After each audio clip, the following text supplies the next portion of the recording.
Late this afternoon, the manager of INXS announced the cancellation of the band's 20th anniversary tour. As tributes rolled in for Hutchence, his partner, Paula Yates, remained holed up inside their London home. She's terribly upset, obviously. Really, I'd really rather not say anything at all, you know. As the media waited for an appearance, her lawyer appealed for privacy. She's naturally devastated by what's happened. I only ask that the media leave her to absorb what has happened, which is going to take some time, and leave her, and particularly the children, in peace today. A distraught Yates eventually emerged and was driven to Heathrow Airport for her flight to Sydney. Back in Australia, band members were grieving privately, leaving it to tour manager John Martin to express their sorrow. The band members of INXS are all in extreme shock at the loss of their dear friend.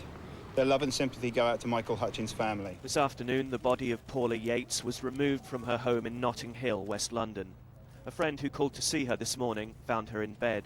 She'd apparently been alone in the house overnight. There was no indication of any violence. Scotland Yard said her death was being treated as suspicious. Police arrived at the scene and life was pronounced extinct at 11:15 a.m. The body has been taken to Westminster Mortuary and there will be a post-mortem examination and an inquest.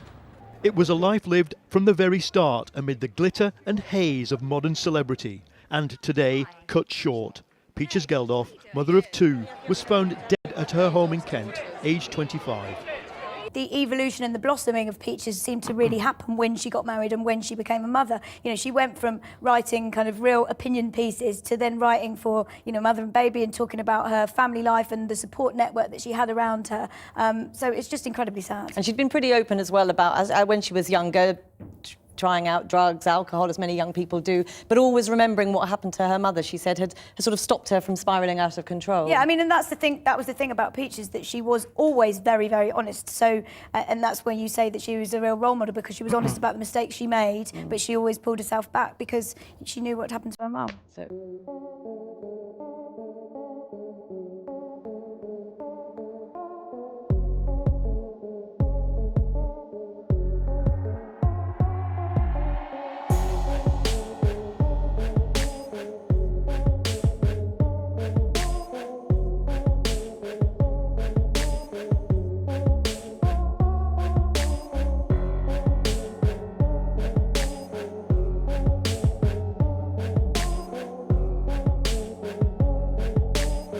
Sup Sobers. So today's case is probably one of my most highly requested cases, and I honestly didn't know anything about this dude, but I decided to look into it, and it got interesting real quick. But the one thing that people say more than anything else is follow the money. But we've got a lot to cover today, you guys, so let's go.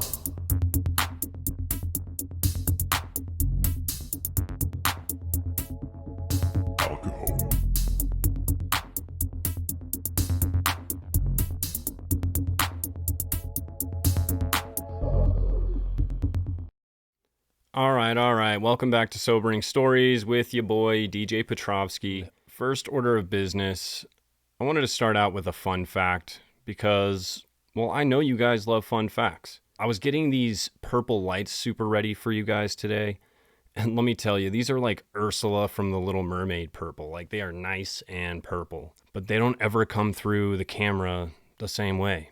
It's one of the hardest lights to work with. And I was doing a little bit of digging, and that's because purple doesn't technically exist.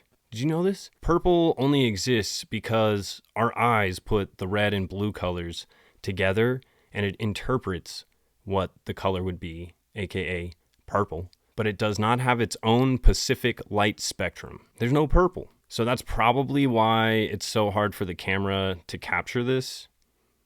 But that's just my guess. These are the kind of weird conversations that me and my brother have when we're hanging out. Second order of business is going to be the sponsor for this week. And the sponsor this week has truly been one of the most instrumental, most supportive, most amazing sponsors that one could ever ask for. Not only do they watch my videos every week, they promote the channel, they share the channel, they give me personal feedback on how I can do better and on the stories themselves. They also leave comments on every single video and join my live streams when I DJ. This sponsor is truly one of the best. And I can honestly say, without a doubt, that the channel would not even exist were it not for this sponsor. But the sponsor today, and I hope you watch this video, Mom, and I'm sure you will, but it's my mom. As most of you guys hopefully already know, this Sunday is Mother's Day. If not, you're welcome. But I wanted to not only shout out my mom, but also all moms, because moms are amazing, and none of us would be here without moms. One thing I can say for sure about my mom is that she truly does understand and appreciate the value and importance of a subscription and what it means to be a subscriber. And I know that you also appreciate and understand the value and importance of a subscription and what it means to be a subscriber. So go ahead and hit that like button, because that helps me a lot. And if you don't subscribe, then you're not going to know when I post another video. So go ahead and subscribe. And I love my mom. She always supports me in anything I do, especially the channel. And I just truly wanted to take a second to let her know that I love her, I appreciate her, I super appreciate the support. And I feel like, I don't know, me and Haas and Sam are also creative, and I'm raising a son who I love, and I think he's very inquisitive and respectful and kind.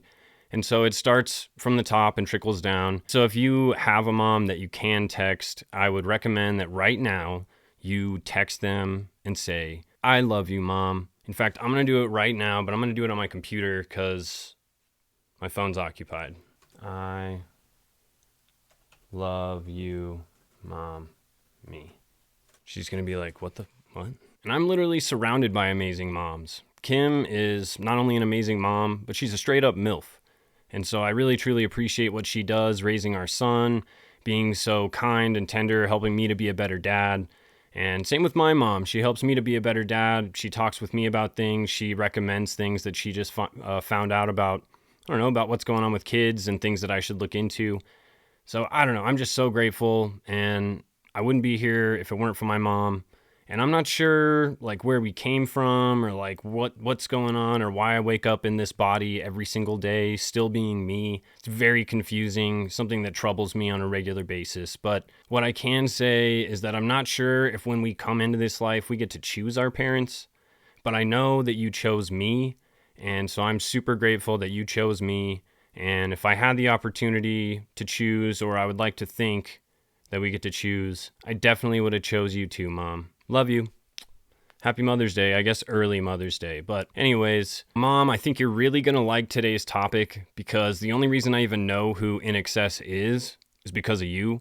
We were watching that show. I think it was called Rockstar INXS back in the day. It was like American Idol, but it was just for INXS to find a new lead singer. And I was like, who's this band? Like, who are these guys? I'm pretty sure you liked them a lot when you were younger. And so it was something that I was like, oh, my mom likes them. Cool. I like them too.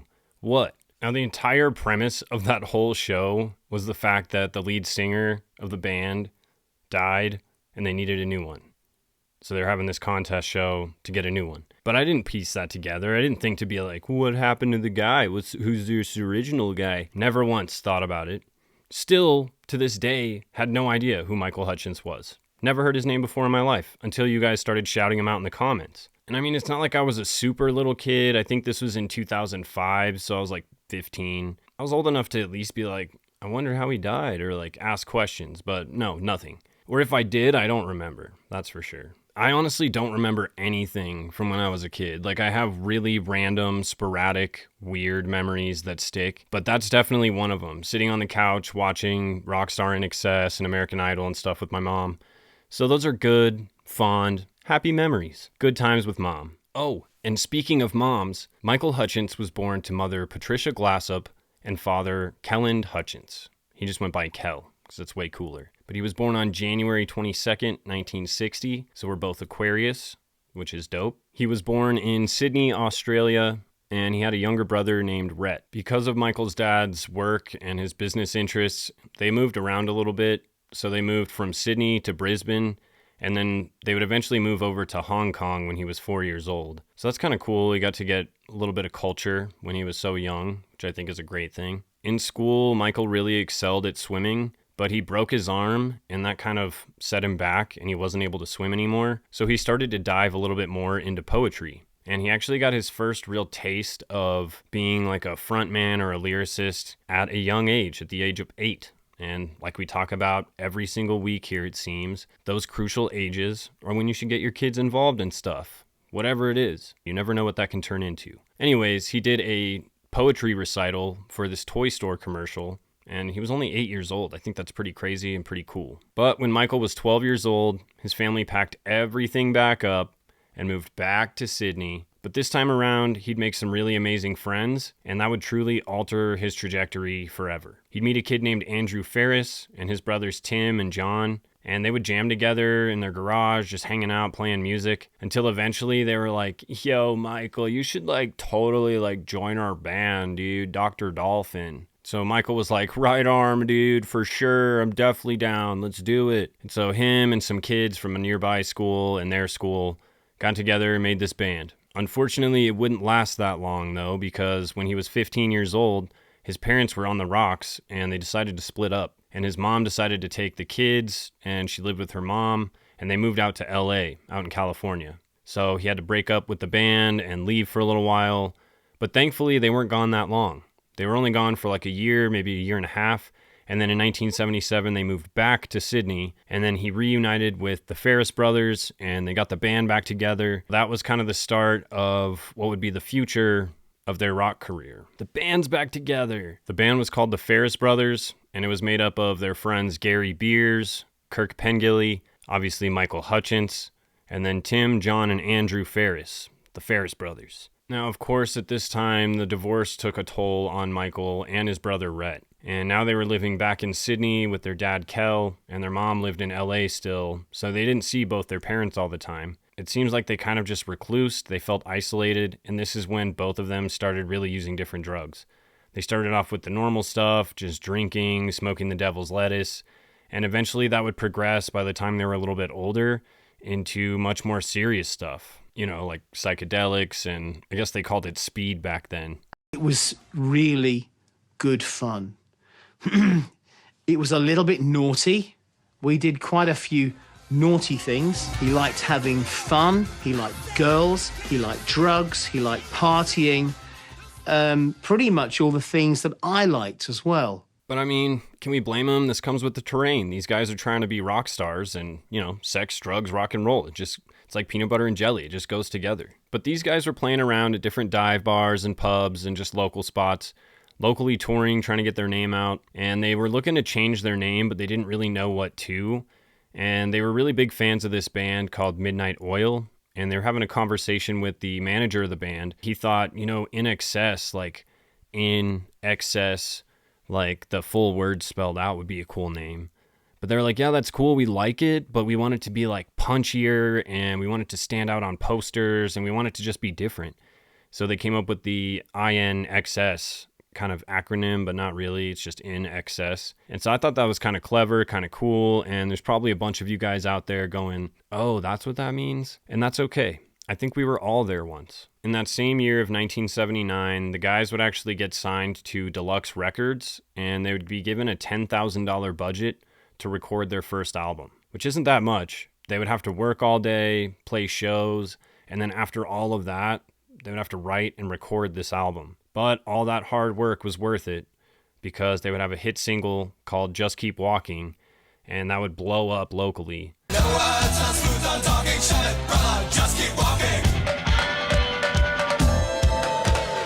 Their first INXS self-titled album was not a huge success, but it definitely got them on the Australian Billboard charts, and it got them their start. And they wouldn't wait long before releasing a second album called Underneath the Colours. And this would hit number 19 on the Australian Billboard charts, just continuing to build this momentum for the band. This is what led to them signing a record deal with Warner Records, and honestly, these guys just blew up from there. Things wouldn't really pick up for the band until 1982 when they released their third album called Shabu Shuba, which is fun to say. But this is when they would actually reach outside of Australia and would sell the record internationally, and this is when they would start seeing US success, and they were actually on the Billboard Hot 200 list. These guys very quickly rose to worldwide success, and over the next 11 years, they just rode that fame and continued to produce another 5 amazingly well-received albums. And a lot of people would compare Michael Hutchence and his ability to perform, just his vibe and his lyrics, to the late, great Jim Morrison of The Doors.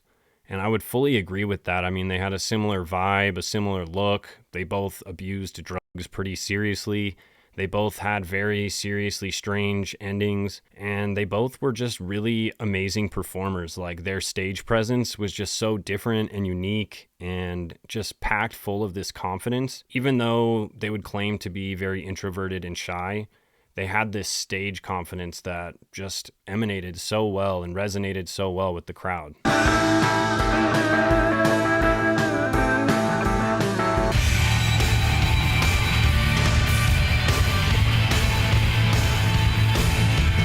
However, much like Jim Morrison, Michael would also get sucked into the drug culture of the rock and roll world. And by 1989, he was pretty well immersed in just being a pretty wild party animal.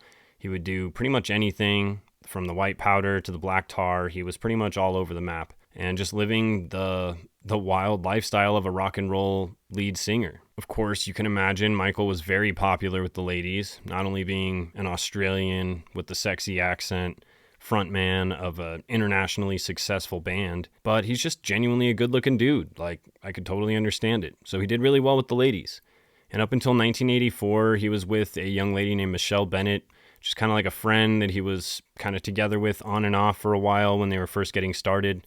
But just the pressures of the lifestyle change and just strain on the relationship, they eventually ended it. He would then go on, he'd have a period of singularity, being single, but eventually he'd get involved with a young lady named Kylie Minogue, and they'd have a really intense but really short relationship, basically ending in 1990. And after Kylie, he would then go on to date a supermodel named Helena Christensen, and this would last from 1992 until 1996. So in 1992, things seem to be going great for Michael. He's an international sex symbol as the front man for one of the hottest bands in the world right now, and he's dating a supermodel. Things couldn't get any better. While riding bikes with Helena in Copenhagen, a cab driver was trying to get past them, but he couldn't. And so instead of just like finding a way around or honking or asking them politely to move, he got out of the car and went up to Michael and just straight sucker punched him in the back of the head.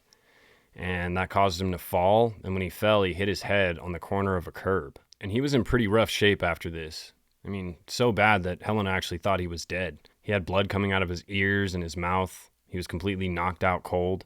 So they rushed him to a hospital, and they found out that he actually had a fissure in his skull, and he had severed the olfactory nerve, which is what controls your sense of smell. So he was okay, and he refused to stay in the hospital any longer than that night, but his sense of smell was completely gone. And if your sense of smell is gone, your sense of taste is usually also gone. About 90% of your taste is made up from your smell. A lot of Michael's friends at the time noticed a pretty significant shift in his demeanor, his attitude, his zest for life, and this injury left a lasting impact on him, which led him to abuse drugs even more. So whether it was this injury that caused such a big shift or the fact that he was coping using substances, we don't really know. But things certainly changed, and Michael was never the same after this. But at the time, this wasn't international news. This wasn't something that everybody knew about. In fact, it was kind of a little secret between Helena and Michael. It was just one of those things that neither one of them told anybody. It wasn't until way later on that this actually comes to light. And it seems like when things go wrong, they all go wrong at the same time. At least they do for me. And the same is true for Michael. In 92, he sustained this serious injury, took out his sense of smell. The band INXS was starting to lose their traction and their popularity. It was the end of an era. 80s music was starting to fade. New rock music, grunge music, and 90s music really was starting to take hold and gain popularity, which left INXS fading out of the spotlight. This definitely was difficult for the band. I mean, I can imagine I would feel the same way. Like, we were the hottest band ever, and now nobody really cares about us. They had this choice where they either could keep on doing INXS, keep on doing what they've been doing, just keep playing the singles that they've played for years, or Michael really wanted to change direction. He saw the new direction that music was going, and he knew that he had the talent to keep changing with the times.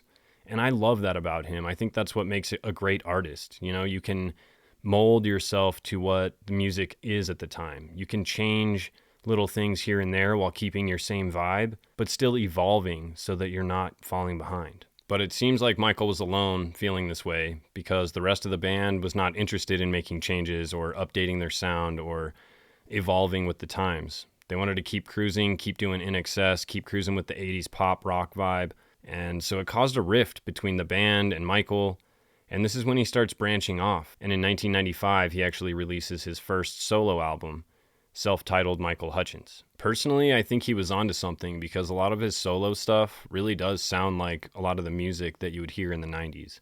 A lot of that grunge, low-tempo, melancholy sounding rock and roll. And I think he did a really good job trying to keep up with the times and evolve as an artist. After the underperformance of Full Moon Dirty Hearts in 1993, the band took a decent hiatus, about 4 years before they really released anything new. And Michael was working on his solo project simultaneously, but the band was definitely starting to fade, and they were certainly not seeing the same record sales that they were seeing before. And there's nothing like kicking somebody while they're down, right? Because at the 1996 Brit Awards, while presenting an award for the song Wonderwall by Oasis, Michael Hutchence passed the trophy off to Noel Gallagher, who proceeded to say, "Has-beens shouldn't present awards to Gunnabys." The Best Video Award. Well, for one, right here, Michael's going to give me a slap right in the face, so come on. And for another, I'd just like to say, sausages. Thanks to, who was the geezer who directed it? Nigel. Thanks to Nigel Dick. I mean, it's a bad name, but there you go, never mind. There you go, never mind, you know what I mean? There we go, there we went. Got nothing to say except for I'm extremely rich and you lot aren't. And I'm not even in it. Has-beens shouldn't present fucking awards to Gunnabys.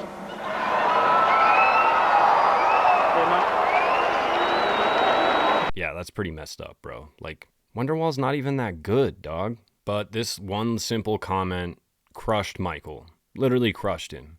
And I can totally understand that. I would be crushed too if somebody said that to me. Just uncalled for, low blow. Like, why? You should have some respect for the OGs in the game. And like I said before, when things go wrong, they all seem to go wrong at once. Back in 1985, Michael actually did this interview for The Tube, and Paula Yates was hosting.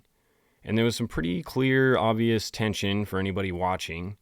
And the two of them were flirting pretty seriously back and forth. Well, that was a load of Australian groups.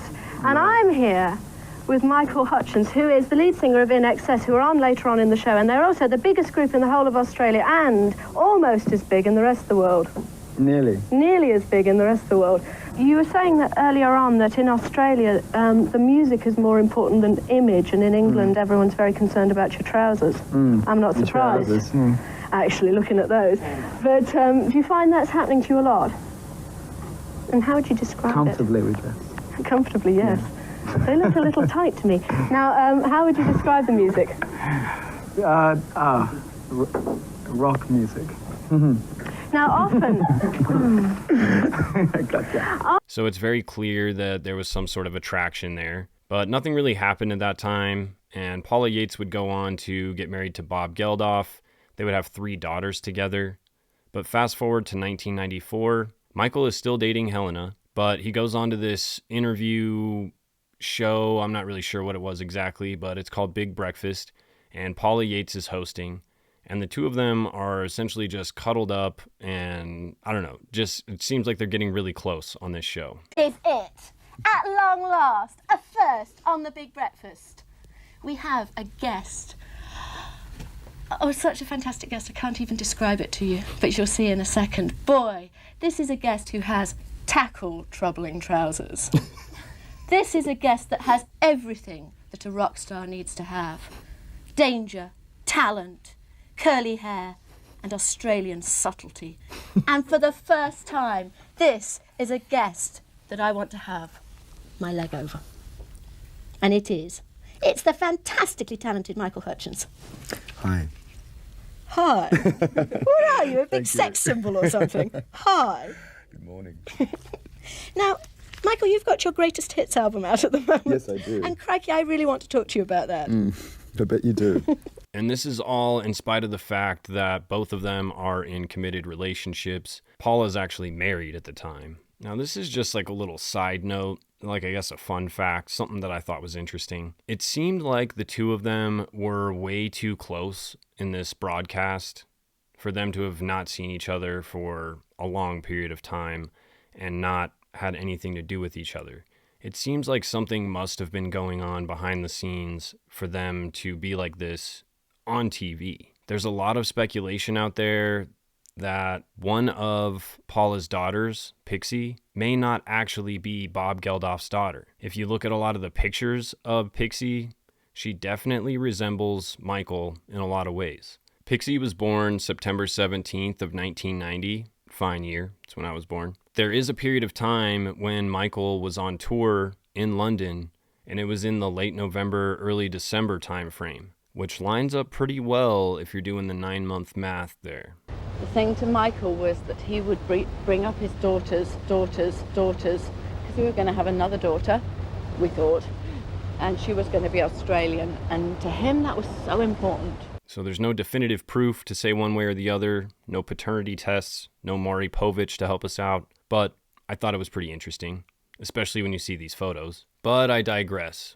Fast forward to 1995, just 1 year after this notorious Big Breakfast interview, and Helena Christensen has a lot of issues with Michael because ever since his tragic injury, he's just not the same. He's aggressive, he has hot to cold mood swings, he's just super depressed all the time, and it's just a lot for her to handle. So the two of them, after dating and living together for 4 years, decide to split things off. And coincidentally, within the same year, Paula Yates actually decides to get divorced from Bob Geldof and simultaneously seems to get involved with Michael Hutchence. And the media frenzy that ensues from here is something that Michael Hutchence was not ready for. You guys have to remember that this was in the 90s, so divorce was still kind of a big deal, and doing things like what they did just was not typical, especially for people in their position. You usually stand strong next to your partner. It was not something that was happening very often. So the two of them were pretty seriously scrutinized, obviously Paula more than Michael, and suddenly the media began focusing on literally anything and everything controversial related to their relationship. And things only got worse when they decided to have a daughter together, which would be Michael's very first child. And I don't know how high they were when they named their daughter, or maybe they were just in a candle store or something. They named her Heavenly Hirani Tiger Lily Hutchence. Heavenly Hirani Tiger Lily Hutchence. Doesn't that sound like a candle flavor? Candle scent? Whatever. Now, Paula and Michael definitely loved each other. They were really infatuated with each other, and they loved their new little family unit. They kind of developed a codependent relationship using drugs together, and this would ultimately cause some serious issues down the line. Now, like I said before, when things go wrong, they all seem to go wrong at once. And with Michael now dating Paula, he got wrapped up into this intense custody battle that she was having with Bob Geldof. In the midst of this intense legal battle, Michael and Paula were out with their daughter Tiger Lily, and they had a nanny at the house who was watching Paula's 3 other daughters. And while at the house, the nanny found some Smarties packages that were filled with black tar, and it was super concerning for her, especially with 3 children running around this house. Like, who knows if they could get into it. So she felt like it was her responsibility to notify a family friend. That family friend notified authorities, which ended up causing their house to be raided, and custody obviously was then awarded to Bob Geldof. Now, Paula and Michael have always denied that it was theirs. They've always said that it was planted, that they were actually on the up and up. And a lot of people around Michael actually talk about how once he had his daughter, his perspective and his priorities really shifted.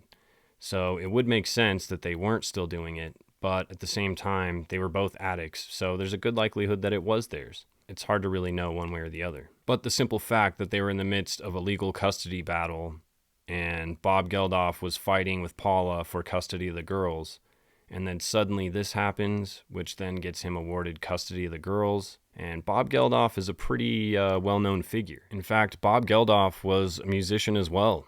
He was the lead singer of an Irish rock band called the Boomtown Rats, and though he was not nearly as close to the same level as Michael was, he definitely was in the same stratosphere, and he went on to host this Live Aid charity event. And this Live Aid charity event was supposed to raise money to end famine around the world, and a lot of the proceeds went to Africa. So he was a pretty big name in the music industry, and then after hosting this massive Live Aid fundraiser concert, he definitely had connections with a lot of different major artists at the time. What I'm trying to say is that the guy probably had some good connections. Now, I will say, though, an important piece to consider about this is the fact that both Paula and Michael were acquitted of the charges not very long after that. So obviously the courts didn't find any reason to believe that it was theirs. Important detail. But because of these allegations, obviously the kids went and stayed with Bob. And that included Tiger Lily, which I don't really get that. I don't really understand why she also went to stay at Bob's, but she did. In November of 1997, Michael Hutchence was down in Australia, in Sydney. They were doing some rehearsals because they were getting ready to start their Elegantly Wasted tour, celebrating their 20th anniversary. So he's going to be touring with INXS again, and they were just doing some rehearsals to get ready for it. Sex at the end, it's just like bang, bang, bang, bang, bang, bang. Like that. Can you do that again? Or? No. That's it then? No, that was perfect. Never again. That's it. Oh, yeah. As you know. No, that's too perfect. In fact, can we do it again and mess it up a bit? What else do we have to do? We go the top. Well, hang on, let's work out better so let's track it. Well, loved one. Yeah. It's the loved one. Okay. We finally see the dial. He was staying at the Ritz-Carlton in Sydney, and this was still at a time when they hadn't gotten a decision on the whole custody issue, and his daughter Tiger Lily was still in Bob's care. He talks about how difficult this was. It was seriously weighing on him that he may not get to see his daughter for Christmas, and they were anxiously awaiting the court's decision on how they were going to rule and who was going to get custody and what was going to happen. Other guests at the hotel would say that he seemed pretty normal. They saw him drinking at the bar, seemed to be laughing, having a good time. He didn't seem to be in any sort of depressed state. Seemed pretty normal. The evening of November 21st, 1997, he actually goes out and has dinner while he's in Sydney with his dad, Kel, and his dad talks about how he seemed pretty normal. Nothing really seemed off about it. He seemed a little quiet at first when he was starting dinner, but eventually he warmed up. He had a few drinks, and by the time he was leaving, he was kind of laughing and joking, and they said that he danced away. While Michael was down in Sydney, Paula was up in the UK working on this whole custody battle, and she was battling Bob for custody of all the girls. And so Michael was expecting a call from her with a decision about what the courts had said. Now, according to a single source that I was able to find, there is this mysterious Karen Black lady who supposedly was a friend of Michael's for 15 plus years. And he invited her over while he was in Sydney. The extent of their conversation, we'll never really know.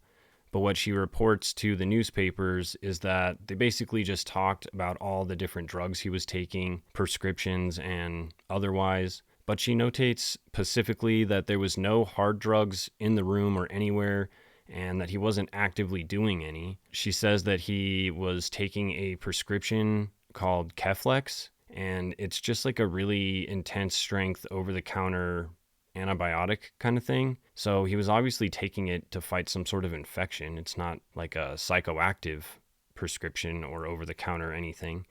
Just seemed kind of weird that she mentioned it and made such a big point about it. But eventually she had left, and she was over there around 10:30, maybe 10:30 to 10:40-ish.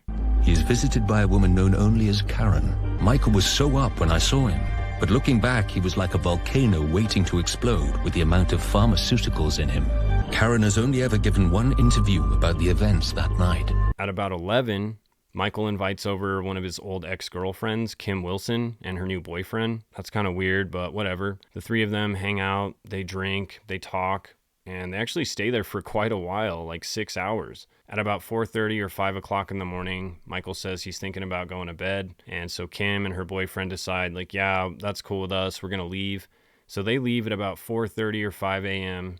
And they would be technically the last people to see Michael alive. After Kim and her boyfriend left, Michael must have just been stewing on this whole situation with whether or not he was going to be able to see his daughter for Christmas. So he decided he was just going to call Bob. He's like, screw it, I'm calling him. So he calls him up sometime between 4:30 and 5 a.m. and Bob answers, and the two of them have a pretty heated argument over the phone. And essentially Bob tells him, like, no, I'm not going to let the girls come see you guys for Christmas. The neighbors in the hotel room next door to where Michael was claim, allegedly, that they heard Michael screaming something to the effect of, "She's not your wife anymore, just let it go," being very agitated, very mad, and it sounded like he was talking to somebody. But he realized he wasn't getting anywhere with Bob, and he decided to call Paula and see if the courts had made a decision yet on the whole custody thing. And unfortunately, all they had done was adjourn the case until December 17th of 1997. So that was going to be a few weeks out, and it was still going to be right before Christmas. And then with Bob saying he wasn't going to let the girls come out for Christmas to Australia, it wasn't looking good. One thing that I did read over and over is that Michael was willing to fight until the end for his daughter because he loved her, he wanted to see her, and it was the most important thing in his life, and he wasn't going to stop until he was able to see her. Sometime around 5:30, Michael then proceeds to start making a series of different phone calls to people. He's very distressed, he's very upset, and clearly very inebriated, at least according to everybody who either talked to him or received a voicemail from him. One of those people was Martha Troop, and she had talked to him at 5:30 in the morning. She recalls how upset he was in this voicemail that she received from him, but it was super early in the morning and she didn't answer. And another person that he called was his, former first girlfriend, Michelle Bennett, and he called her a couple of times and left some voicemails where he sounded extremely distraught. And so he called her again at 9 a.m. later on that morning. And she actually answered this time, and he explained to her how seriously desperate he was, and he needed to see her, and he was hoping that she could come visit him. So she said, okay, cool. So she went by the hotel. She says she went to his door. She knocked really loudly. Nobody answered. She tried to call him. He still didn't answer. So she eventually just slipped a note under the door and then decided to take off. Seems super weird. Some sources say that Paula was trying to reach out to Michael and was having no luck. But we don't find anything new out until about 11:50 in the morning when one of the housekeepers for the hotel was trying to get in just to tidy up the room and make the bed and stuff, and she can't open the door. She unlocks it, but it's not moving. It's not opening. So she tries to push it, and when she does that, she realizes that Michael's body is laying in front of the door on the ground, unresponsive. It's said that the housekeeper found him on the ground with a brown leather belt around his neck. Emergency services were dispatched, and when they arrived, they mentioned that he was still warm to the touch, but unfortunately, he was pronounced no longer with us. But he was still warm, so it must have just happened. Plus, he just called Michelle at like 9 in the morning. And of course, like most of my stories, this is where things get a little murky. Not only was there a bathtub full of water, like really full, with the water turned off, not like overflowing, but there's some reports that say the belt that was used was a snakeskin belt. Other reports say that it was a brown leather belt. The body of an Australian citizen who has been a resident in England for some time was discovered in the hotel on the 5th floor. The body was found just before noon by a member of the hotel staff. The hotel room where the body was found has been secured, and crime scene investigators are completing investigations at this time. Detectives have taken into possession a leather belt for scientific examination. It would appear that there are no suspicious circumstances. Post-mortem examination will be carried out at the Institute of Forensic Medicine at Glebe on Monday. The man's relatives in Australia and overseas have all been informed at this time. Thank you. Either way, everybody agrees that the belt buckle had broken, and that's why he was laying on the floor. This detail might be getting overlooked just because it's so obvious, but a lot of the reports, if not all the reports, say that he was facing the door, and you can clearly see that in this picture. But how would he end up facing the door if he was supposedly leaning into this belt to make this happen, which means he was leaning forward? If he fell, he would likely be laying forward, laying away from the door. At least that's what I would imagine. He was also found completely naked, so they assume that he was either filling the bath to get in or he had just gotten out of the bath. If you get out, then it would have been drained. So likely he was filling it up to take a bath. But why would he be taking a bath? He was super stressed out. He was just asking a friend to come over and see him.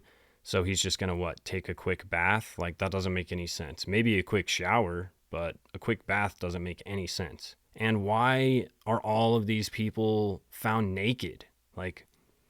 Doesn't that seem a little too coincidental to you, but the thing that was the most interesting that I found in all of everything was the fact that he not only had a busted lip, but one of his hands was broken. But this was not in any of the mainstream reports. I only found a couple of reports that even mentioned this, and both of them talk about how it's a lesser known fact and it wasn't reported in the autopsy report, but conveniently enough, we don't have access to the real autopsy report. All we have is the official summary of what happened from the coroner. We don't actually have the official autopsy report with all of the toxicology, all the wounds, what the body looked like. We don't have any of that, conveniently. Also, if he was on the floor, the belt that he used must have been pretty flimsy. But both of these reports say that it was a thick brown leather belt or a nice snakeskin belt. Either way, these are both nice belts. I wouldn't imagine that the buckle is cheap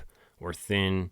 I'd imagine that there's not a whole lot of ways for it to break. There's no pictures of the buckle. There was no DNA, no fingerprints. There was nothing at the scene that would indicate anybody else was there, but there was also none ever taken, so we'd never really know. There's nothing for us to confirm that this actually happened. And the reason for that is because the incident was quickly ruled a self-exit. And this theory was later backed up by the coroner's report, which would come back saying that all signs indicate that what happened to him were self-inflicted. One of the interesting things that I found in all my research for this case was that most people seem to believe that Michael Hutchence died from a case of autoeroticism, not from a simple self-exit. Honestly, I thought that was the mainstream narrative. I thought that's why he ended up going. In fact, he popped up a lot in my David Carradine research just for that reason. After digging a little further, the only reason that theory even surfaced was because of Paula Yates. She says that her and Michael did pretty much anything and everything under the sun,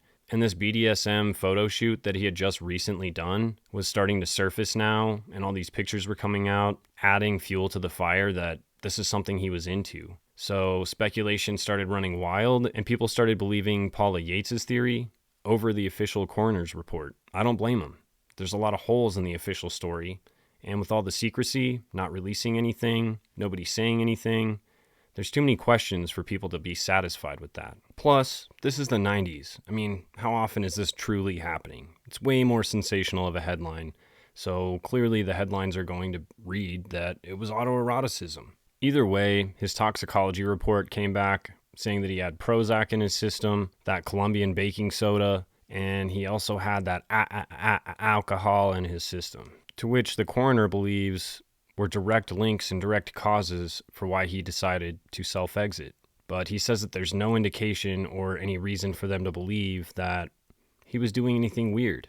But other people claim that just the simple fact that he was naked when he was found is a huge indicator that he was doing something weird. The pathologist said there was no strong evidence of autoerotic asphyxiation. The coroner... Which isn't true, in fact, because he had a nude body. He had a nude body. So that was suggestive. It's very suggestive of an autoerotic fatality. That's the strongest clue of all. When he said that there was no evidence of it, he had the strongest evidence of it, the nudity.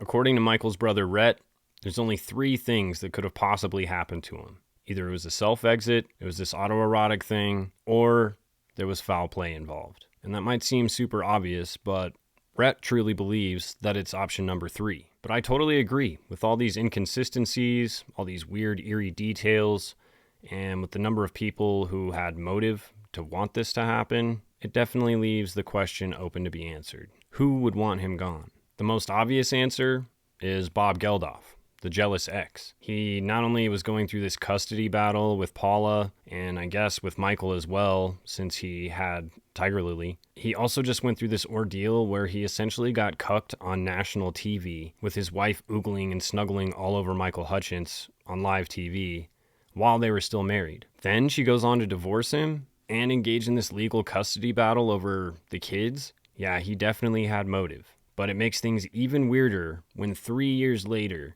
Paula Yates is found unresponsive, having overdosed on the black tar. It definitely raises eyebrows because the official report for Michael Hutchence was that he was so far gone on these different drugs that he just chose to end it all. But it doesn't end there. In 2014, just 14 years after Paula, Bob Geldof's daughter, Peaches Geldof, ends up passing away from the exact same thing. And with the history of drug problems in their past, nobody's going to ask any questions. One common denominator does exist, and that's Bob Geldof. So people wonder, did he have something to do with all three of these? Was he silencing people that might know that he was responsible? That would be Paula and maybe Peaches. And there were a couple of things with Peaches that really made me a little bit more curious about what was going on there. First of all, right before she passed, she was working on a documentary about her family, and rightfully so. I mean, her family had a pretty crazy history, especially if you include the whole piece about Michael Hutchence. What people speculate is that maybe she was looking into her family and she found out some things that she didn't want to know or shouldn't have known, and that might have made her a liability.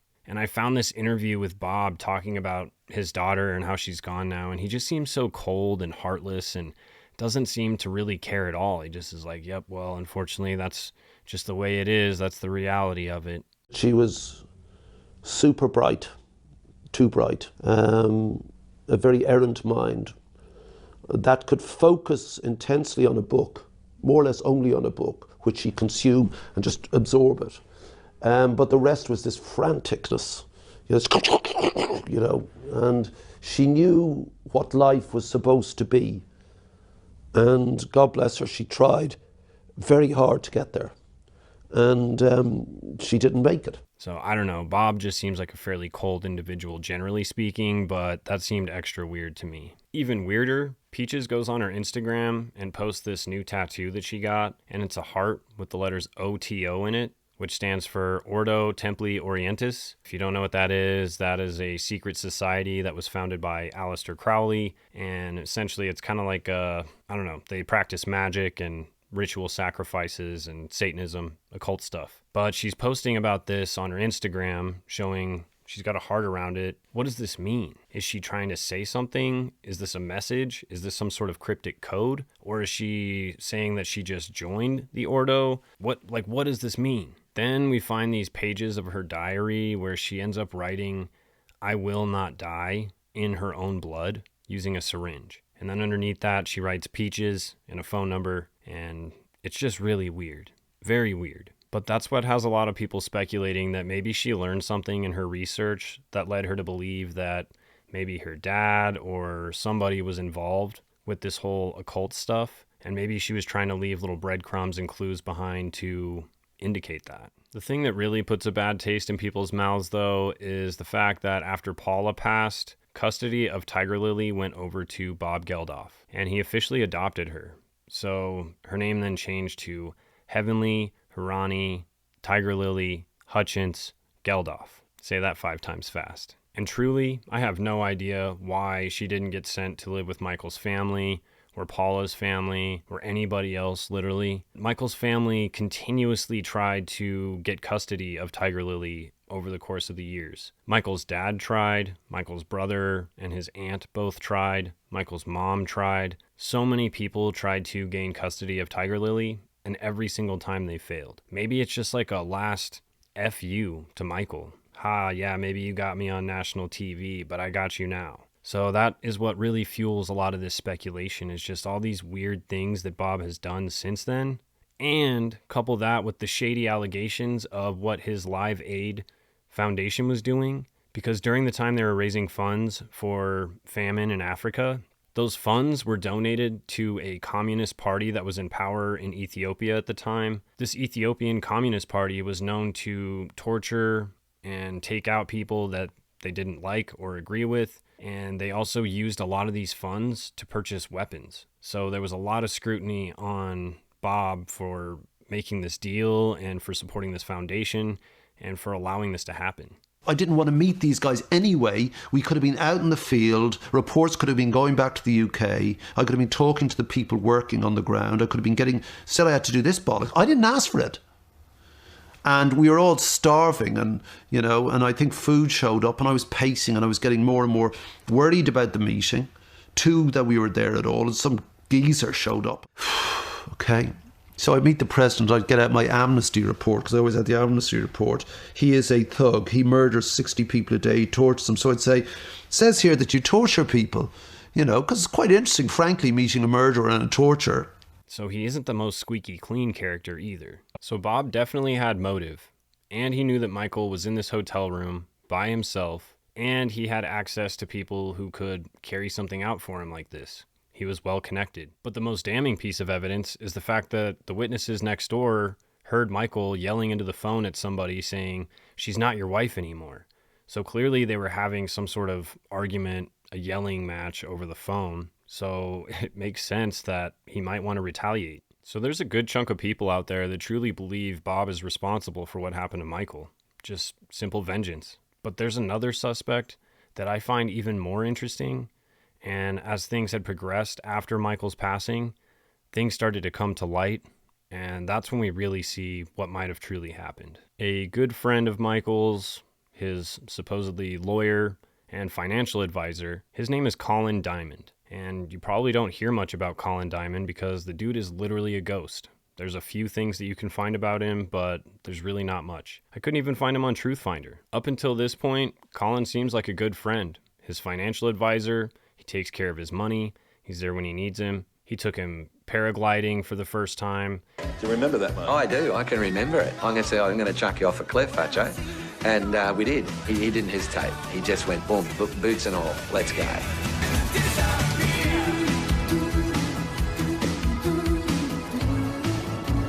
He just seems like a good overall guy. The longer the things progressed and the further the onion kept getting peeled back, the more we started to learn about this guy and what he was actually doing with Michael's funds. Once Michael died, his family engaged in a huge legal dispute with Chardonnay Investments as well as Colin Diamond, because Chardonnay Investments was Michael Hutchence and Colin Diamond's company that they set up to essentially manage Michael's assets. Of course, Colin is being paid to handle his finances, which usually involves investing in things, putting money into stuff so that you make more money, and helping him to manage his finances so that he's not spending too much. It seems like Michael was off doing his own thing, partying a lot. He just had a kid, so he really wasn't focused on the financial piece, and he had Colin to take care of it. So why would he worry about it? But of course, when Michael died, everybody assumed he had this massive estate,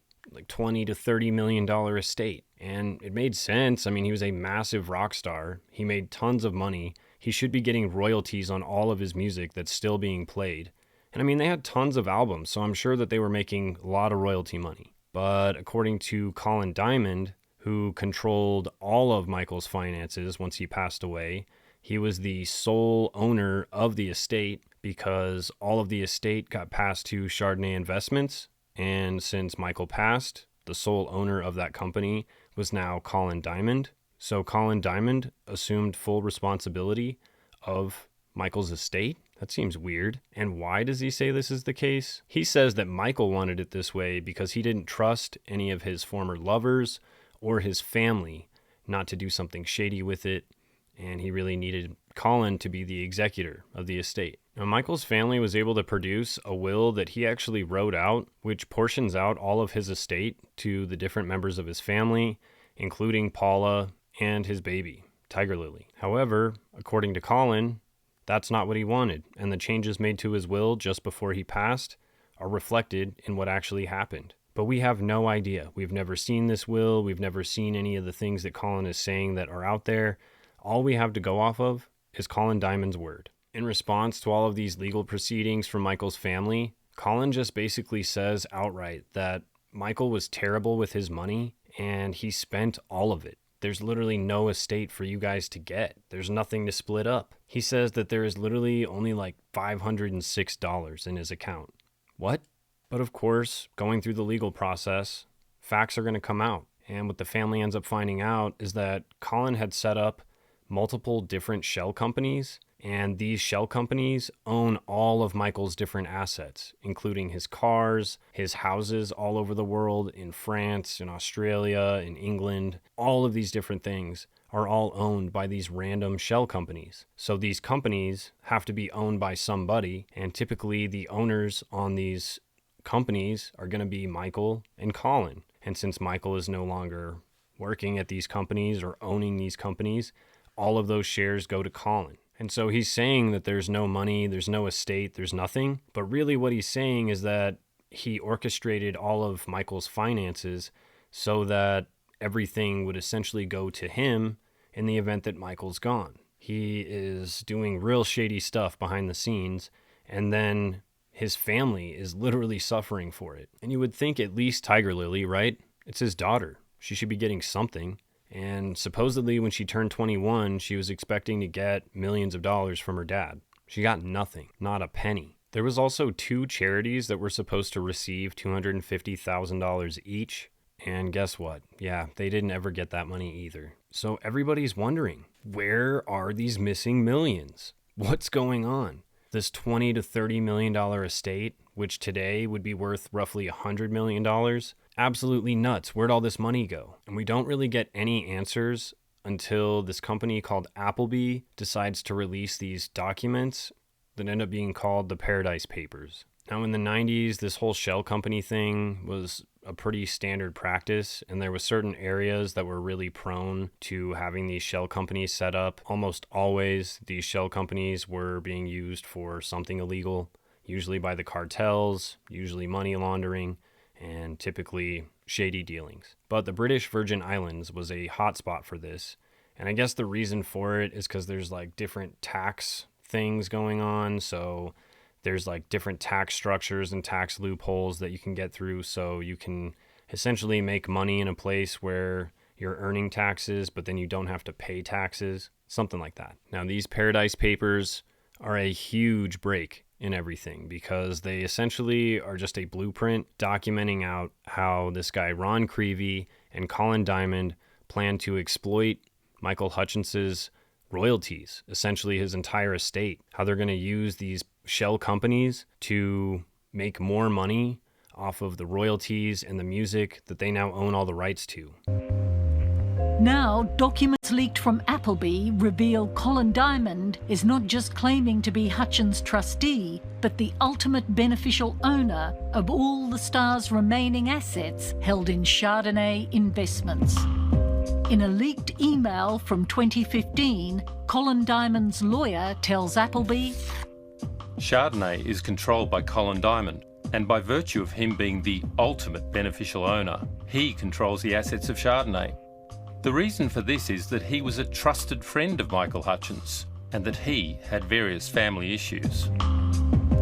Rhett Hutchence disputes Diamond's claim to be the ultimate beneficial owner of his brother's rights.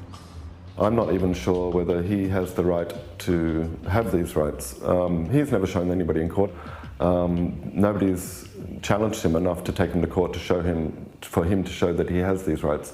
I don't believe he does. These papers are pretty damning, but when you think about it in the context of Colin Diamond himself, the guy was literally a ghost outside of all these court proceedings. The only time he ever pops up again is in this 2017 documentary called The Last Rockstar that, in my opinion, is fairly biased and seems to be pushing this narrative that Michael was super duper depressed, was having really bad issues with his whole brain damage, and talking a lot about how he was terrible with money. He says he spent $1.10 of every dollar he made, just continuing to push his side of the story. And it seems like propaganda, in my opinion. Michael spent $1.10 in every dollar he made. The man that jumped up and threw his credit card across the table and paid for the night out. Were you ever taken back by the credit card bills?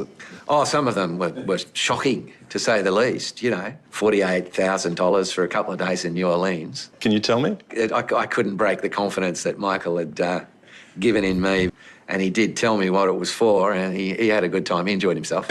This is the first and really the only time that Colin Diamond ever really does a formal interview or speaks publicly about what happened to Michael or about Michael in general. He also brings with him to this documentary, free of charge, doesn't say he wants any money, wasn't paid anything for it. He has all of these unreleased, never before seen song lyrics, diary pages, unfinished, unreleased songs, all of this stuff that Michael had with him or on his person or in his hotel room when he passed. And Rhett, his brother, says that they never saw any of this stuff because very quickly, within 2 days after Michael's passing, Colin had gone down, basically gotten all of that stuff. Since he owns the estate, he's the sole proprietor of the estate now, he has access to pretty much anything belonging to Michael. So it's led a lot of people to wonder if this will that gave him power over everything was somehow forged by Colin Diamond. Because there's no way Michael would have left his family hanging, and especially his daughter hanging. There's definitely no way he would have not given her money. None. No way. Now, like I mentioned before, these shell companies were a very popular thing to do in the 90s, probably still popular today. These shell companies were all owned by real shady people, real shady organizations. And you can imagine that the mafia is probably going to have some businesses set up in that same area doing very similar things. One of the companies that Colin Diamond had purchased with Michael's money, essentially, was this place called Paradise Bowling. And it was just a big bowling alley chain. It was purchased in 1994 for $2.25 million, but they did have to get a loan from another company. They ended up getting a loan from this company called Pokefield, and this company has ties back to the Romeo Calabrian crime family. And that's because we see all the names of these different companies that Colin Diamond set up using Michael's money. And one of them is INXS, and INXS is the owner of Paradise Lanes. So this leads us to believe that Colin Diamond was making all of these shady deals behind closed doors. And this one wasn't just a one-off. This was one of many. And a lot of this stuff came to light during all the court proceedings because he had to provide financial information and he had to provide estate information as to where Michael's estate had gone and what was going on with all of his money. And so all this stuff starts to come to light. And it's starting to make Colin look real shady, like he had some serious motive to keep Michael from finding out what he was doing, and if he did find out, to quiet him. But Michael's his only moneymaker, so if Michael's gone, then he has to set things up so that he is the sole beneficiary of everything, so that the entire estate, all the royalties, any money that would go to Michael now flows back to him. Plus, if he releases all this unreleased stuff, all these new lyrics, all this new hype about Michael Hutchence at the 20-year anniversary of his passing, it's going to create huge buzz about Michael Hutchence, INXS, and that's going to create huge sales because, as we've talked about in so many stories before this, sometimes when an artist has reached the end of their rope, sometimes when an artist is no longer profitable, they're more of a liability, well, then it's time to let them go. And maybe that's the case here. Maybe they realize that Michael was more of a liability alive than he is dead. And honestly, he makes more money dead than he is doing alive right now, especially with INXS failing and his solo career kind of dying. It wasn't looking good for Colin. I was able to find a couple of reports that said one of the reasons that Michael might have done what he did was because he was actually threatened by this mafia that he supposedly owed money to, but he had no idea about these business dealings. And if he did, well, he certainly wasn't saying anything about it. Along those very same lines, it very well could have just been a hit, a mafia hit. We really don't know. But with all of this shady business stuff going on behind closed doors, and with Michael being Colin's sole cash grab, that might have hurt Colin just as much as it hurt Michael. It could have been like a getting two birds stoned at once kind of a situation. And I could totally see the mafia doing something like that. Another fact I found that I think kind of boosts this theory up is in 1998, a bodyguard for Michael Hutchence, his name's Jeff Pope, he tells this story about how a crazed fan had mailed an explosive device in a package to this hotel to Michael Hutchence. The weirdest thing about it is that this crazed fan was never identified, they were never arrested, nothing ever happened to them, and it's kind of just this weird mystery. Luckily, Michael, of course, didn't open the package, nothing went off, nobody was hurt, but this guy, Jeff Pope, tells this story about it. And this guy, Jeff Pope, was a police officer for New South Wales. I mean, I guess that whole NSW crew is not the most upstanding police department. And so people speculate that maybe this Jeff Pope guy had something to do with it because he was an active duty police officer. He just took a few months off so he could be Michael's bodyguard. The importance of this fact is that in 1994, a Sergeant Jeffrey Bowen got a very similar package. Now, Sergeant Bowen was responsible for putting members of the Calabrian crime family in prison, and as retaliation for this, they had mailed an explosive package. The only difference between what happened with Sergeant Bowen and Michael is that he opened the package, and unfortunately he lost his life. This package was directly linked to a member of this mafia mob crew, and he was literally caught right outside of the building, kind of just watching it, waiting for it to go off. But they linked this back to the Romeo crime family, which is the same crime family who was linked to Colin Diamond and these shell companies. But that's not all. Paula Yates was in a huge heated legal battle with Colin Diamond, trying to get hers and Tiger Lily's portions of Michael's estate. So he had more motive than anybody to get rid of Paula Yates, who passed away 3 years after Michael. Then if we add in Peaches, who was writing this documentary, possibly threatening to expose what actually happened and what was going on behind closed doors with Colin Diamond and these shell companies, then she could have a target on her back too. So he had motive to get rid of all of these people. But there's another guy we haven't even talked about yet. A journalist who wrote a biography about Michael Hutchence in 1999, who openly criticized how his legacy and his estate were handled, as well as the official narrative of what happened to Michael. He ends up unresponsive in his VW bus, which, for whatever reason, rolled down a hill between 1 a.m. and 3 a.m. and then exploded with him inside of it. So, a little fishy, right? But taking all of these things into consideration, as well as the fact that Colin Diamond is essentially just a ghost now. He's impossible to track down. He's not online anywhere. And truly, he's just a ghost. Somebody who has something to hide from would hide like he is. Plus these Paradise Papers, where he basically lays out exactly how he plans to exploit Michael Hutchence and his legacy and essentially claim all the money for himself. I don't trust it. I don't like it. And a lot of the signs seem to point towards this guy. But I want to know what you guys think. Do you guys think that it was this jealous ex? Do you think there was something going on with the New South Wales police covering things up? Or do you think that this Colin Diamond guy had more motive than anybody to make sure that Michael was silenced and anybody who challenged his theory or his story was silenced? Was it the mafia? I don't know. Drop it in the comments. Whew. And I know that was a lot this week, you guys, but that's all I got for you. And if you just can't get enough sobering stories, I've got a whole playlist I'll leave at the end. It's got every single one I've ever done. If you want to watch the rest of my Hung series, because this seems to happen a lot, then I'll leave my Hung playlist at the end as well. And I'll probably just let YouTube choose a video that's best for you, because it knows what it's doing. But if you don't subscribe, that leads me to believe that you don't understand or appreciate the value and importance of a subscription, or what it means to be a subscriber.